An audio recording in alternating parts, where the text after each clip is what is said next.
everybody. I think I tried to record that video like 5 times already, so let's just get into it. I have decided to show you as a first tutorial on this YouTube channel how I make the iridescence / holo effect. And I've decided to make this as a first tutorial because lots of people were asking me, and even though I actually learned how to do it myself from like other YouTube channels, like I think Cynics had one, I think I saw some other shortcuts how to do it on Twitter, and since I started applying these techniques, I also learned a bunch of other ones that can make this whole process maybe even more fun. Okay, first things that you need to know about the holo effect is that it has multiple colors in it, right? Which means that your effect's gonna look completely different on different backgrounds. And you'll notice that, for example, if I'm gonna change the background to pink or purple or green, like the whole effect will change. And this is because those effects are actually done on like different blending modes, right?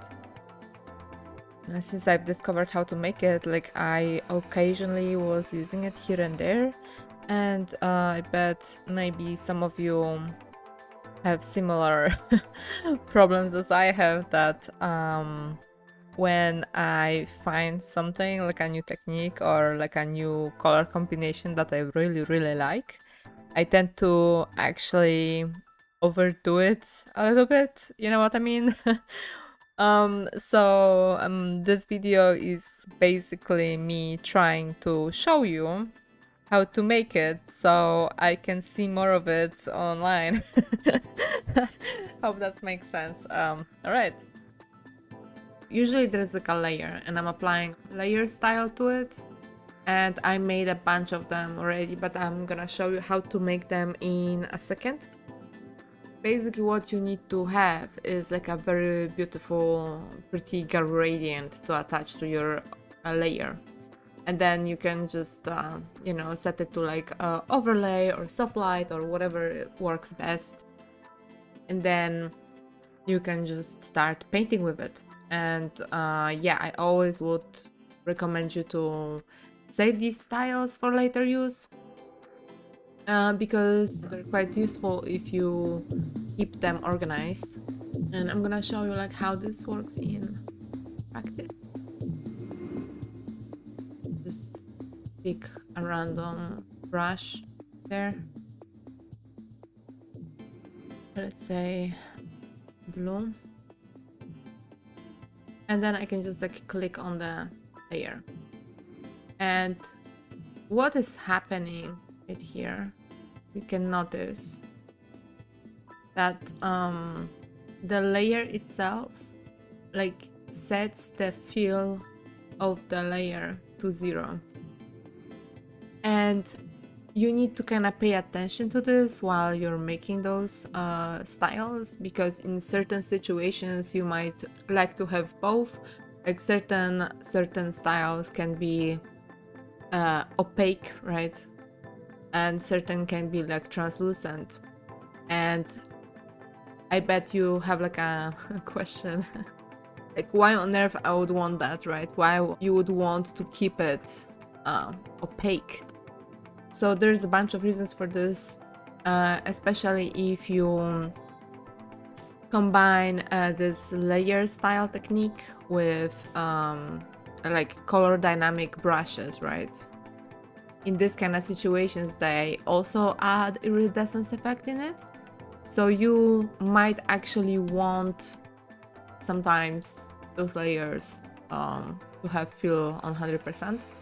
But you know, what's kind of cool is that if you pay attention to this and just kind of be aware of the fact that certain layers gonna make it opaque or translucent, you know, you can always just kind of force it on to be on 100% or 0 if you prefer otherwise.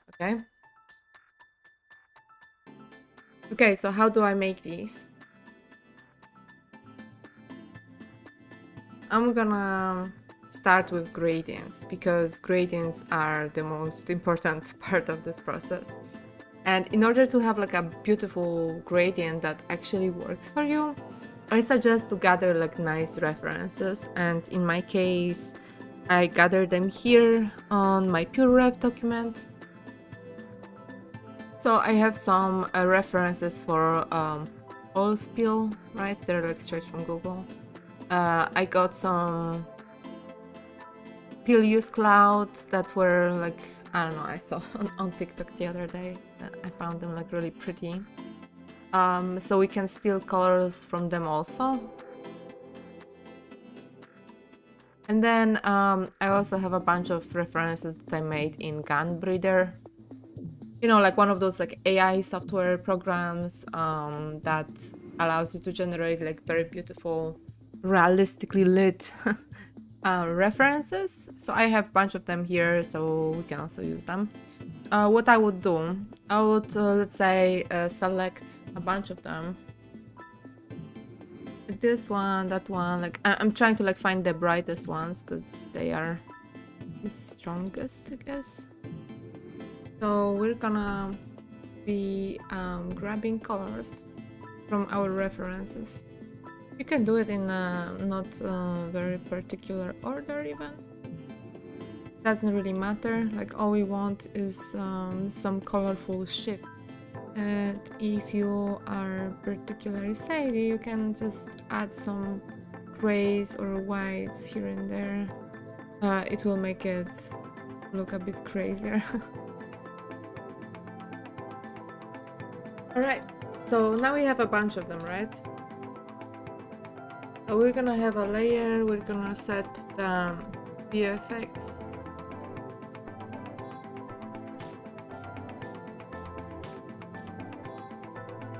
Outer glow. And we're gonna select those gradients now. And we're gonna be testing them. I'm gonna make a bunch of brush strokes in there. And we can go that glow effect and change its blending mode.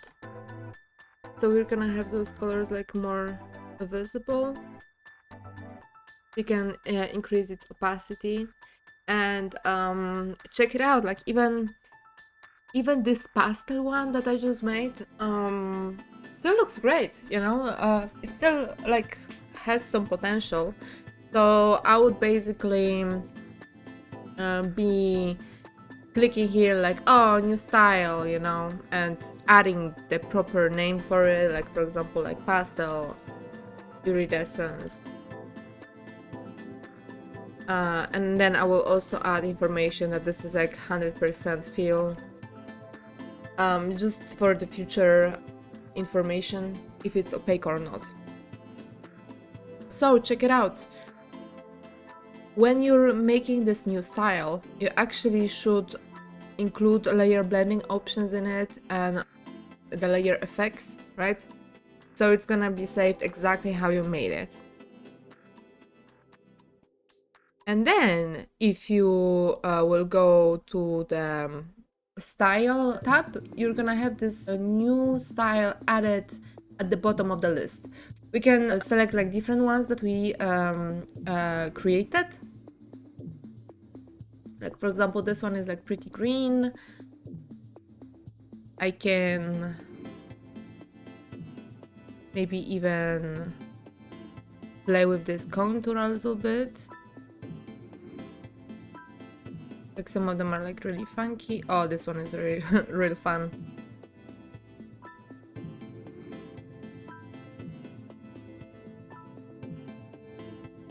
I can increase the size of it. You see, like there's so much you can do with those effects. And let's say if I like it, right, I'm gonna hit new style again, and then I'm gonna call it again. I'm gonna include the blending, and now we're gonna have it there. and you can make these different adjustments to all of your little styles, and this way you will create for yourself like a very nice list of styles that you might be using later on, right? Let's see how this is gonna look on overlay. Kind of mild color dodge. Highlight, very nice, I think.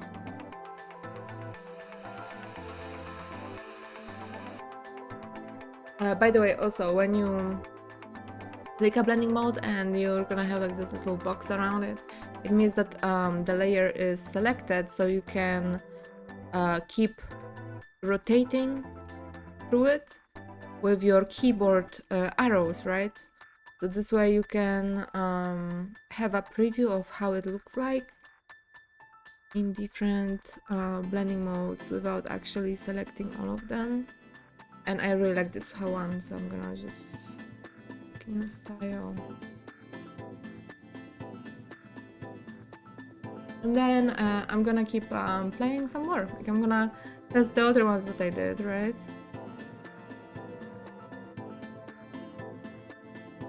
This one looks kind of nice. Oh, look at that.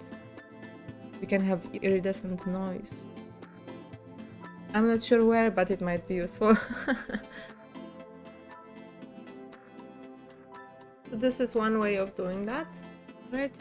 And check it out. We can now like keep playing and like combining them, which is really fun thing to do.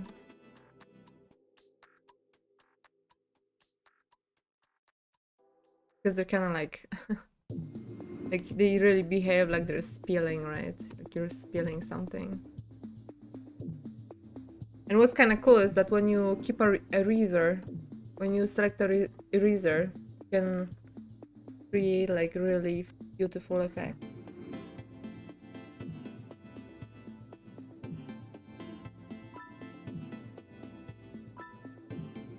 And what's even better is that, you know, since that effect is like another blending mode, it means that you still can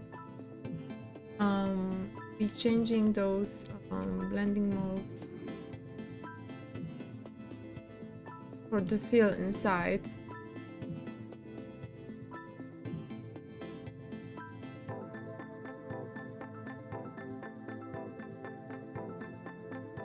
So yeah, so this is how you can create like very cool magic effect, right? So check it out. If we gonna keep playing with this, now you can kind of reuse it to your own advantage, and this is why I wanted to show you that in certain situations you actually want the fill to be opaque. So I can, for example, use the mixer brush and like color pick it, and then I'm gonna be painting with this beautiful iridescence that we just created and painted with, but now it's on our brush, right? So you can pick like other areas of it and painting with it. Like I'm gonna show you like like this. It all depends on when where do you select it.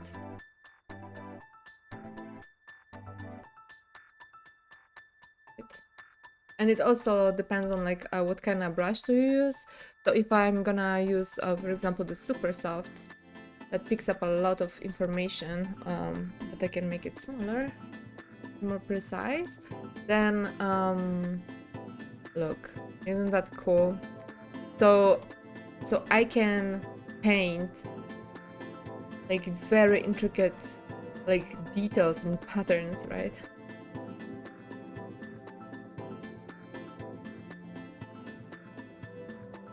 And on top of that, I can still select, for example, additional iridescence like this one.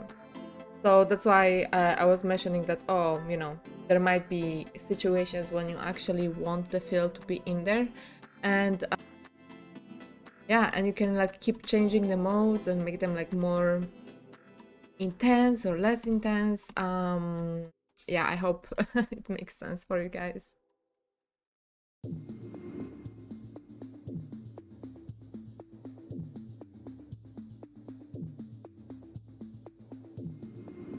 Yeah, there you go.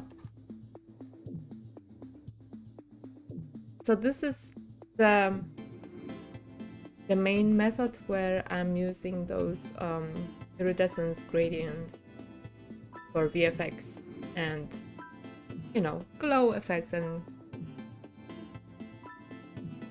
on my artwork.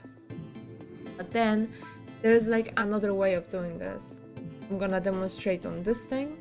So let's say this painting was black and white, like let's just desaturate it, right?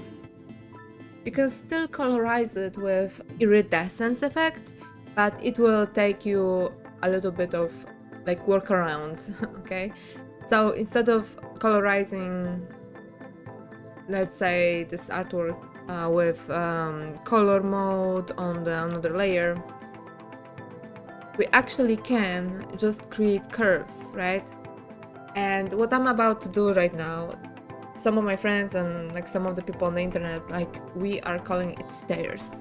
So we're gonna literally blow up the the value range for this image, right?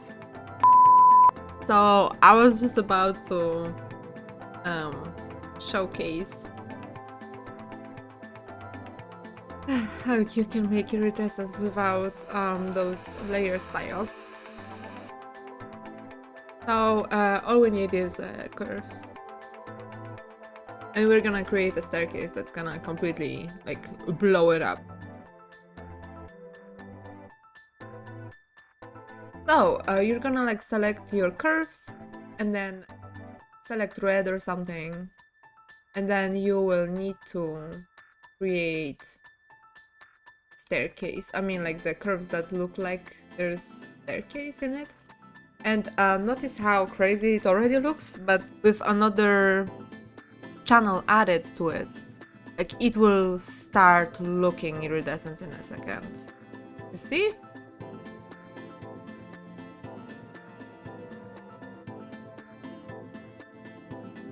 To see what we got.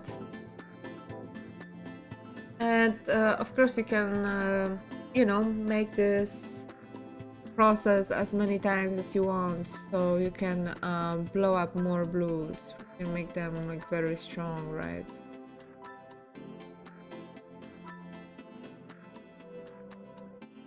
And yeah, by combining them one by one and maybe masking certain areas for it to like maybe fit better,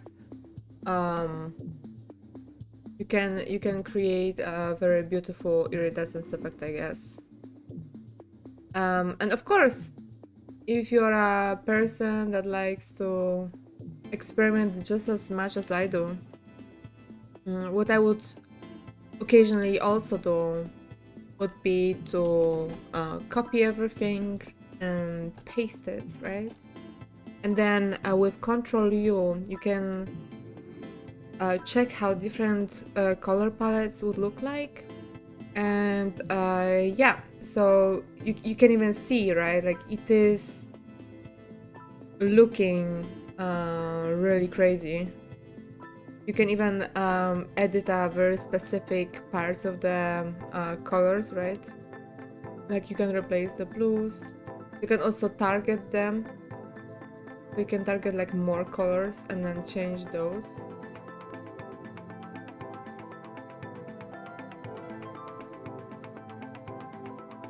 Alright, so I can show you an example where I use this iridescence effect and how big of a change it does.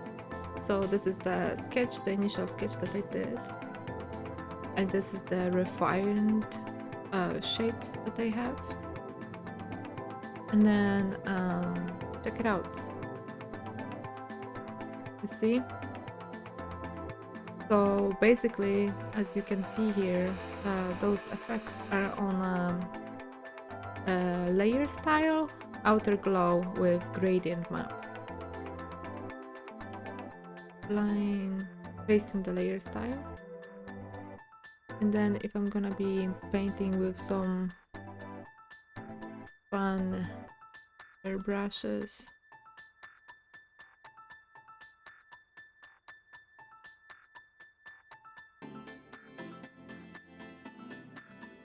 occasionally you have this layer style with the fill on 100%, so I can duplicate this style, collapse it, right?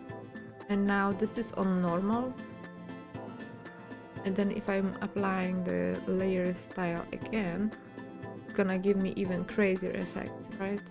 So I can start removing with eraser some of that effect, and I can also use the smudge tool to create those very nice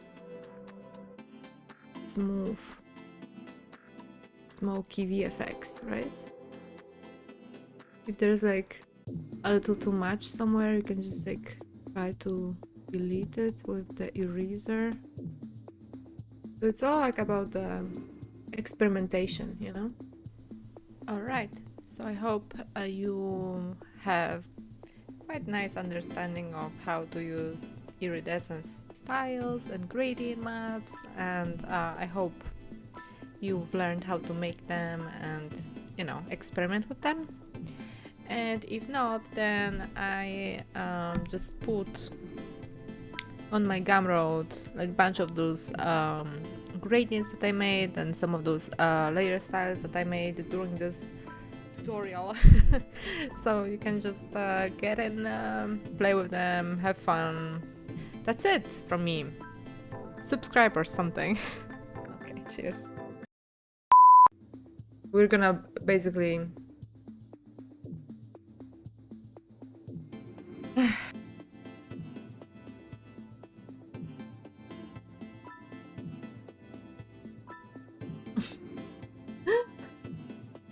there you go. Photoshop recovered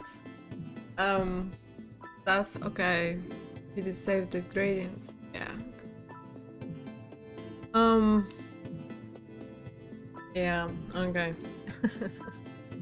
Save your work, guys.